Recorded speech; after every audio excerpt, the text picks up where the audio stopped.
Bienvenidos a la Escuela Dominical Ven, Sígueme.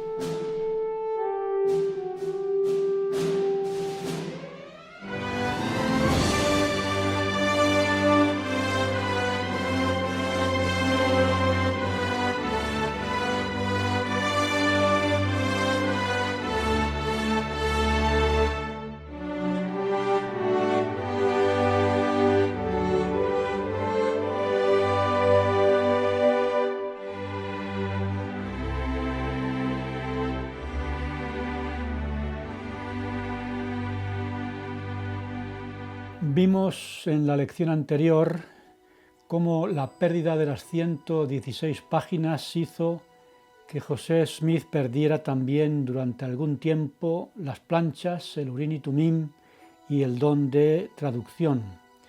La sección 10 de Doctrina y Convenios que tenemos en esta lección empieza recordando este suceso. Esta pérdida supuso un retraso en la traducción de las planchas, y si el Señor hubiera actuado como un jefe exigente de un departamento de traducción, habría dicho al traductor, José Smith: «Señor Smith, se agotan los plazos de la entrega de la traducción y su negligencia está poniendo en peligro el encargo.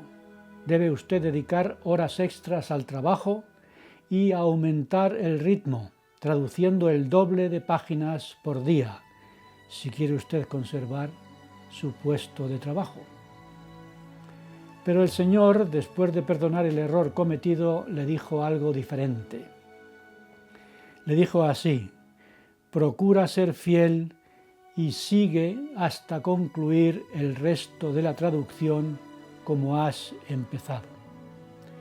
Y es muy interesante el consejo que le dio después: «No corras más aprisa ni trabajes más de lo que tus fuerzas y medios proporcionados te permitan traducir, pero sé diligente hasta el fin». El Señor, a pesar de la importancia de la traducción y la demora que este problema había supuesto, no está pidiendo a José Smith que recupere el tiempo perdido aumentando el esfuerzo y el ritmo de la traducción, sino que le está aconsejando que sea cuidadoso en el uso de sus fuerzas y de las herramientas disponibles, y le pide que trabaje usando la prudencia y la diligencia de forma equilibrada, para que sea capaz de perseverar hasta el fin de la traducción. El Señor está dando consejos que todos deberíamos tener en cuenta en el cumplimiento de nuestras responsabilidades. Se trata, pues, de adaptar nuestra velocidad a nuestra resistencia y no cometer el error de algunos miembros de la Iglesia que se toman sus responsabilidades tan a la tremenda que no hacen otra cosa que llevar de cabeza a los demás, obsesionados como están con sus planes para, como se suele decir en la Iglesia, magnificar su llamamiento. Y el resultado suele ser que se agotan ellos y agotan a los demás y finalmente acaban abandonando, cansados y frustrados. Siempre me han impresionado esas carreras largas en las que algunos corredores empiezan con mucha fuerza y durante gran parte del recorrido van a la cabeza.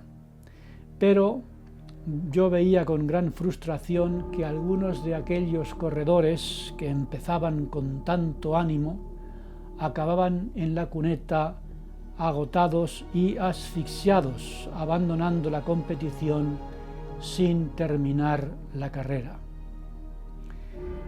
Dijo una vez sabiamente mi querido amigo Bonifacio López que el servicio en la Iglesia no es una carrera de velocidad, sino de resistencia. Debemos, por tanto, encontrar un equilibrio entre ambas, porque cuando en una carrera la velocidad excede nuestra fuerza, el resultado es el agotamiento y la incapacidad para seguir corriendo a la velocidad necesaria o incluso el abandono, como he dicho.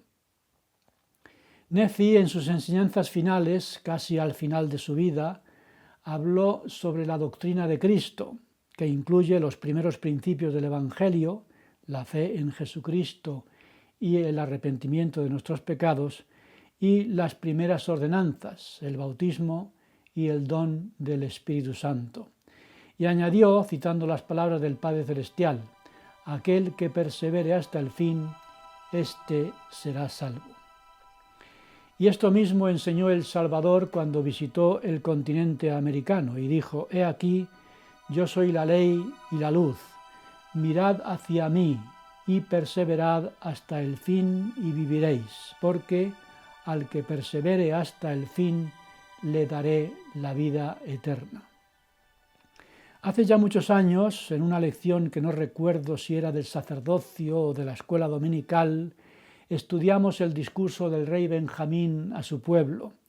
Y en el capítulo 4 de Mosía leímos lo siguiente: «Impartiréis de vuestros bienes al necesitado, y no permitiréis que el mendigo os haga su petición en vano. Tal vez dirás: el hombre ha traído sobre sí su miseria, por tanto detendré mi mano y no le daré de mi alimento, ni le impartiré de mis bienes, para evitar que perezca, porque sus castigos son justos. Mas, oh hombre, yo te digo que quien esto hiciere tiene gran necesidad de arrepentirse, y a menos que se arrepienta de lo que ha hecho, perece para siempre y no tiene parte en el reino de Dios». Y surgió en la clase un debate sobre este asunto, porque en la calle encontramos muchos mendigos y al final no sabe uno qué hacer. Por ejemplo, recuerdo en aquella época que yo estuve en la Puerta del Sol de Madrid y se me acercó un joven que me dijo: «Mire usted, acabo de salir de la cárcel y no tengo dinero para pagar el billete de tren y volver a mi casa. El billete cuesta 300 y pico pesetas. Por favor, ¿me podría ayudar usted?». Yo le estaba escuchando y decía: pobrecillo, después de la cárcel ahora ni siquiera puede volver a su casa y a lo mejor va a estar toda la noche por aquí dando vueltas. Entonces yo le podía haber dado 10 pesetas, digo, bueno, pues unas cuantas personas más y ya tiene billete de tren, pero yo me sentí tan apiadado de él que le di todo el dinero, 300 y pico pesetas, que era bastante dinero para darlo así de una vez. Pero bueno, yo me fui muy contento de saber que aquel pobre muchacho finalmente podría volver a casa. Una semana después estaba otra vez yo en la Puerta del Sol y mira por dónde estaba allí aquel joven también, otra vez, y estaba diciendo lo mismo: acabo de salir de la cárcel y necesito volver a casa y no tengo dinero para volver en el tren y el billete vale 300 y pico pesetas. Yo estuve a punto de decir, pues ya nunca más, pero claro, me acordé de esta escritura y que no todos mienten cuando te cuentan su problema, por tanto no quería yo que pagaran justos por pecadores. Pero bueno, yo me quedé bastante confuso. Y en aquella lección, en medio del debate sobre el discurso del rey Benjamín, como comentaba, sobre cómo, cuándo, cuánto y a quién ayudar entre tantos mendigos que encontramos en el camino, un alumno levantó la mano, creo recordar que era mi admirado Lloyd Brimhall, y leyó el versículo 27 de este Mosía 4, que dice: «Mirad que se hagan todas estas cosas con prudencia y orden, porque no se exige que un hombre corra más aprisa de lo que sus fuerzas le permitan, y además conviene que sea diligente para que así gane el galardón. Por tanto, todas las cosas deben hacerse en orden».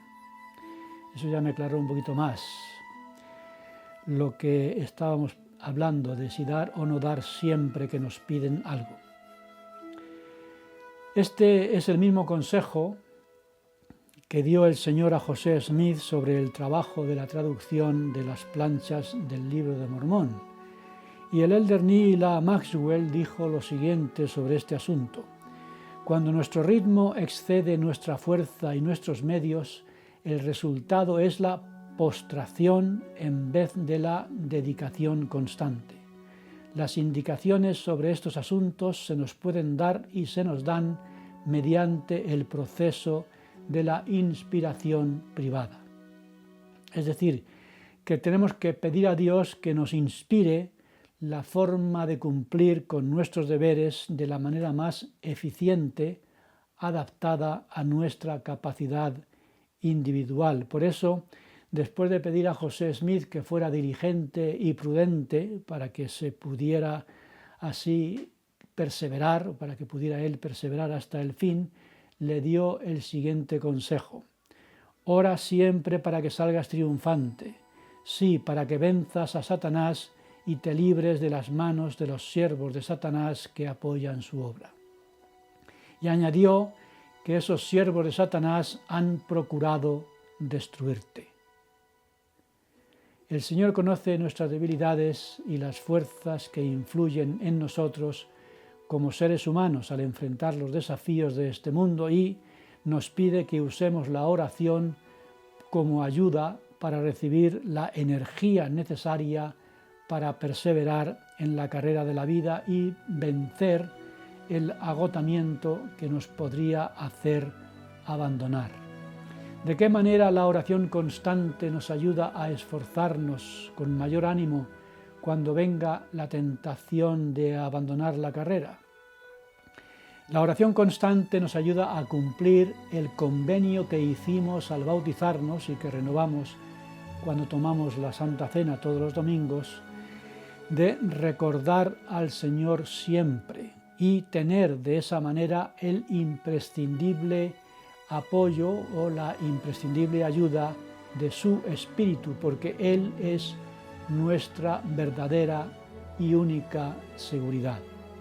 Orar siempre para recordarle siempre y tener su ayuda constante es fundamental para perseverar en la carrera de la vida, como digo, porque recordar a Jesucristo y el ejemplo que Él nos dio es fuente de ánimo y fortaleza en los momentos en que estamos tentados a salirnos del camino angosto y abandonar la carrera y la lucha. Un ejemplo de perseverancia lo tenemos en Hyrum Smith, el hermano mayor de José. Cuando Hyrum supo del progreso de la traducción del Libro de Mormón y de la restauración del sacerdocio, preguntó qué era lo que el Señor quería que hiciera para ayudar en la obra que se estaba haciendo. José usó el Urim y Tumim y recibió la revelación registrada en Doctrina y Convenios, sección 11, en la que se revela lo que se esperaba de Hyrum Smith para ayudar en la obra de Dios. Como respuesta a su petición, el Señor le dijo: de cierto te digo que se te concederá según lo que de mí deseares, y si quieres, serás el medio para hacer mucho bien en esta generación. Una de las formas en que Hyrum haría mucho bien sería predicando el arrepentimiento. Pero antes de salir a predicar, el Señor le dijo lo siguiente: espera un poco, hasta que tengas mi palabra, mi roca, mi iglesia y mi evangelio, para que con certeza conozcas mi doctrina. No intentes declarar mi palabra, sino primero procura obtenerla, y entonces será desatada tu lengua. Después, si lo deseas, tendrás mi espíritu y mi palabra, sí, el poder de Dios para convencer a los hombres. Nuevamente el Señor enseña el principio de la prudencia, en este caso en nuestra preparación para el desempeño de nuestras responsabilidades. Y este es un buen consejo a los jóvenes que quieran ser misioneros para que su misión sea una experiencia más gratificante. Y ese es el mismo consejo que nos da a todos nosotros para que al enfrentar las pruebas de la vida salgamos triunfantes. El apóstol Pablo se despidió de su vida en este mundo con estas palabras: he peleado la buena batalla, he acabado la carrera, he guardado la fe. No se trata de llegar los primeros, ni tampoco de ser los mejores, sino de servir, como dijo el Señor al padre de José Smith, con todo vuestro corazón, alma, mente y fuerza. no con las fuerzas de los otros, sino con las nuestras. Por tanto, hermanos y hermanas, todos debemos servir con nuestro corazón y con nuestra alma y con nuestra mente y con nuestra fuerza, sin competir con nadie, sino con nosotros mismos, con prudencia y diligencia, y orando siempre para salir triunfantes en la carrera de la vida.